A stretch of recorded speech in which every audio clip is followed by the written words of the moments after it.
What up? It's your boy Wall Street, and I am back. And ladies and gentlemen, I am happier than a tick on a fat dog because the NBA season is just 10 days away. It has been a long summer. It's been a long off season, especially the past month and a half or so. Hasn't been a lot of news, and I haven't been posted as much. I apologize. It's about to get a lot better because basketball is back, baby. And today, I want to talk about 5 bold predictions that I have for the 25-26 NBA season.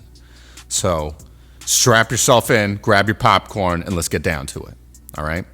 So prediction number 1 is that Zion Williamson will actually play this season.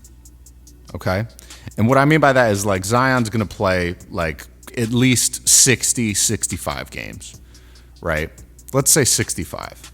Because I don't know if you guys have been following the media day coverages for teams and all that, but Zion looks healthy. He looks in shape.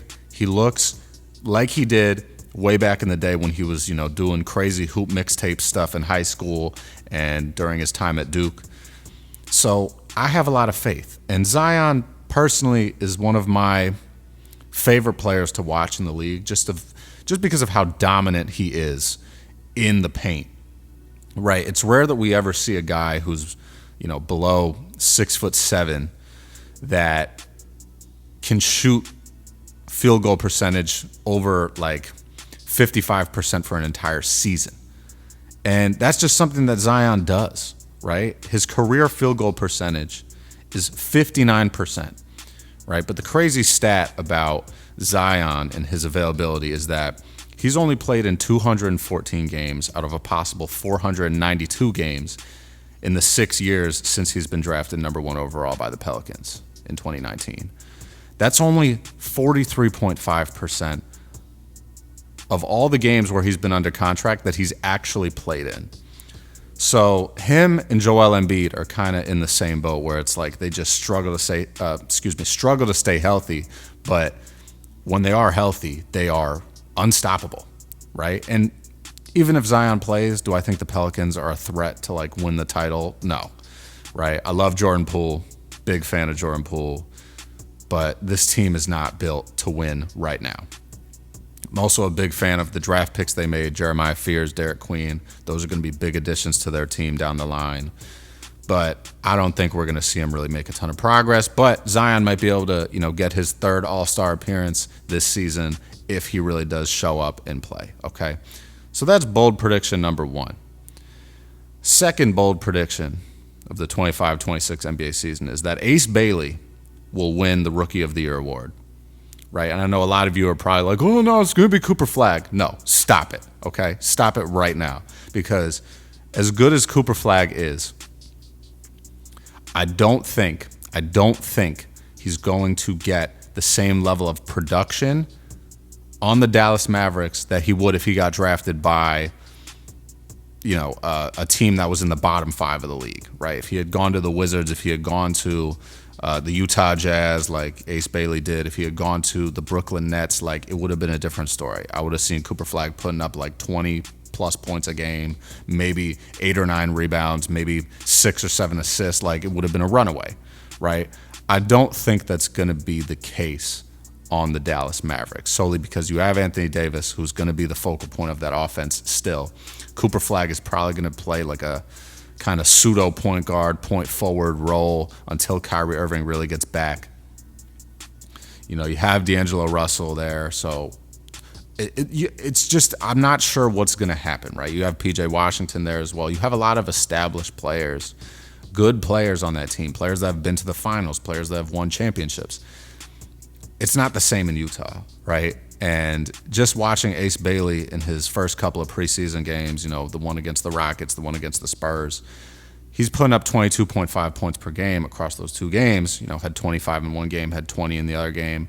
And he plays with a level of confidence that is rare to see in a lot of rookies that are just entering the league, right? And I know it's preseason. Maybe I'm getting ahead of myself, but that's why it's a bold prediction, right? So Ace Bailey, probably going to get more offensive opportunities in Utah than Cooper Flagg will in Dallas. That's why I think he's going to be the Rookie of the Year for this upcoming season. Okay. Third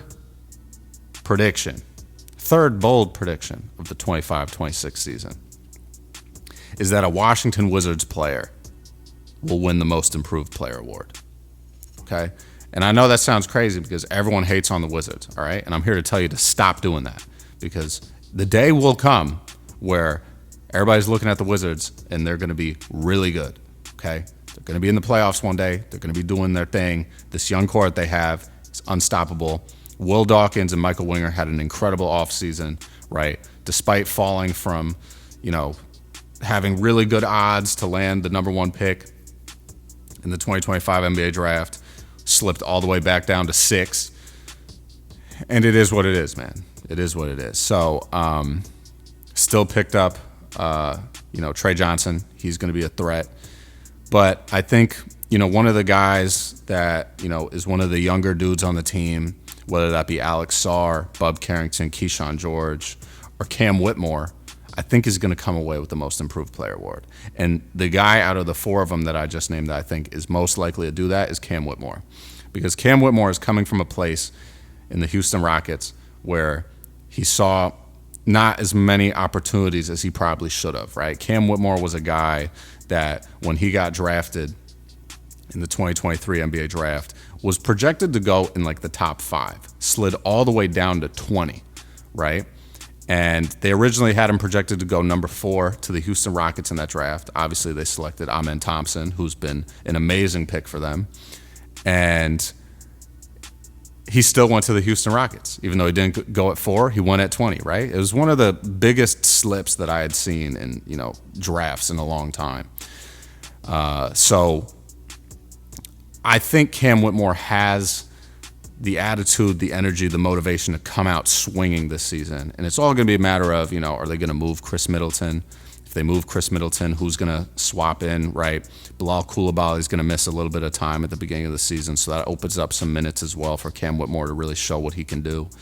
And he could have a really big season, right? The East is also wide open. I think these young guys on this team think that they can make the playoffs and make an impact. I don't think the front office is telling them to just try as hard as they can and maybe they're going to try to play their asses off and figure out what they can do to try to sneak into a play-in spot, right? And I think a lot of that, if that is going to happen, you're going to need big games from Cam Whitmore. You're going to need big games from Bub, Alex Sarr, Keyshawn George, Bilal, all these guys, Trey Johnson, CJ McCollum's going to be a great veteran presence for them as well. So if I had to say, out of those guys, I think Cam Whitmore will win the Most Improved Player this year. I think he has a very solid chance to do it, right? So, number 4, I think the Toronto Raptors are going to finish as a top 6 seed in the Eastern Conference. And let me tell you why. Because the Toronto Raptors have an extremely talented roster, right? Despite finishing 30 and 52 last season, not making the playoffs, they rested a lot of guys down the stretch. Obviously, Brandon Ingram has not played an NBA game since December of 2024, so he should be ready to go. Hopefully, he can stay healthy. But this roster's got a lot of really good players, right? If you're looking at their starting lineup, could be Scotty Barnes, Brandon Ingram, Emmanuel Quickley, who I'm a huge fan of, RJ Barrett, and Jakob Poeltl. So that right there, with considering Indiana's going to be, pretty diminished. They lost Miles Turner. They don't have Tyrese Halliburton. The Celtics are going to be diminished. They don't have Kristaps Porzingis anymore. Jason Tatum is probably out for the entire season. Obviously, he's saying he wants to play this season. I don't think he's going to. Too much of a risk from a franchise perspective. And then you have the Knicks, obviously, are going to be, in that mix. They're going to be good, but you don't know if the Philadelphia 76ers are going to be able to stay healthy. They might wind up falling down, and not being able to make the playoffs again for a second consecutive season. So there's a lot of things that could allow the Raptors to really show out. They might even be a top 4 seed. Who knows, right? So I just think with the level of talent that they have, the bodies that they can put on the floor, right? And I mentioned the starting lineup. They have Grady Dick as well. Grady Dick was a guy last season that I thought could have won Most Improved Player of the Year. Obviously, he started, resting a lot towards the end of the season. He was injured. Didn't wind up playing enough games, I think, to even qualify for the award. But there was a period of time early on in the season where he was putting up 30 points a night, 20 points a night, like just doing crazy offensive numbers. He was really, really showing what he could do in that second year in Toronto. So I'm excited to see what he does this season. I also like the rookie that they drafted, Colin Murray-Boyles. He's a very solid player, has been drawing a lot of Draymond comparisons. I don't think they play exactly the same, but I think Boyles is very talented in his own right, and he might not be a huge impact to start, but they have a solid bench there in Toronto. So even when they pull their starters off the court, they're still going to have some talent going in the game, right?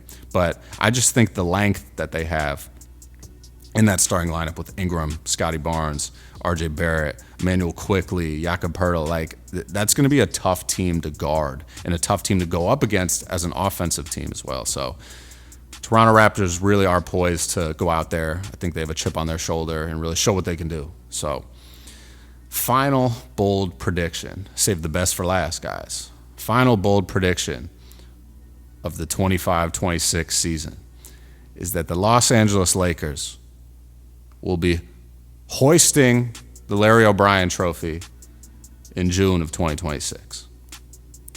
I think the Lakers are going to win the NBA title this season. And let me tell you why. Because Luka Doncic is looking great.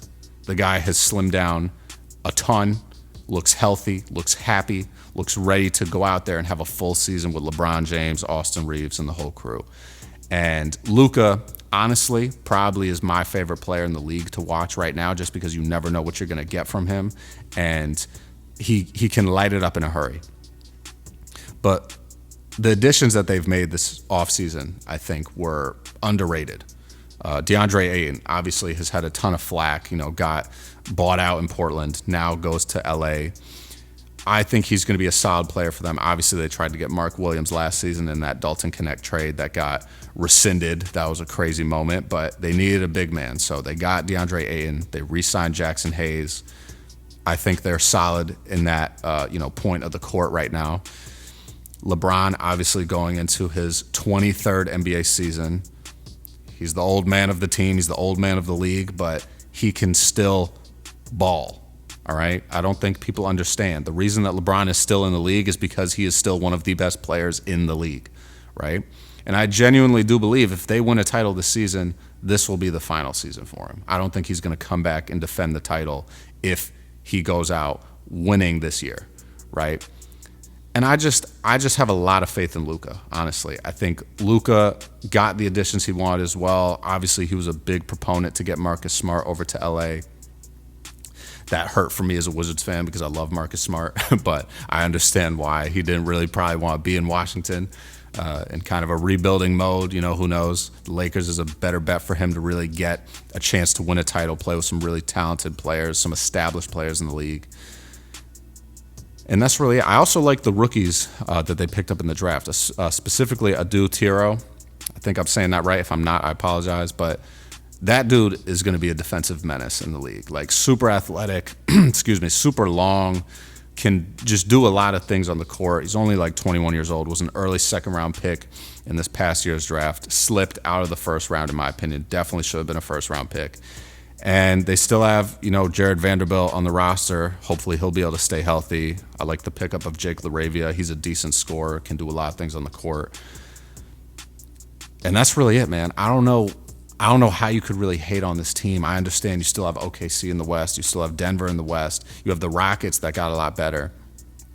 But I can never bet against Luka Doncic or LeBron James. And when you have them on the same team, hopefully both of them are healthy. I know LeBron's going to miss the first part of the season, first couple of weeks of the season, but I think he's going to be fine. And I think it's going to be an interesting ride for the Lakers. But those are my 5 bold predictions for the 25-26 NBA season. Season kicks off on October 21st, day before my birthday. Very excited. It's one of the best birthday presents I could ask for. And that's it, man. So let me know what you guys think about my bold predictions down in the comments. And I'm going to catch you guys later, man. I'll be back a lot more frequently, I promise. I'm going to be dropping some more videos as the season gets underway and we start seeing some hoops. Get excited. But stay up, guys. Stay blessed, stay safe, stay humble, handle business, stand on business. Peace out.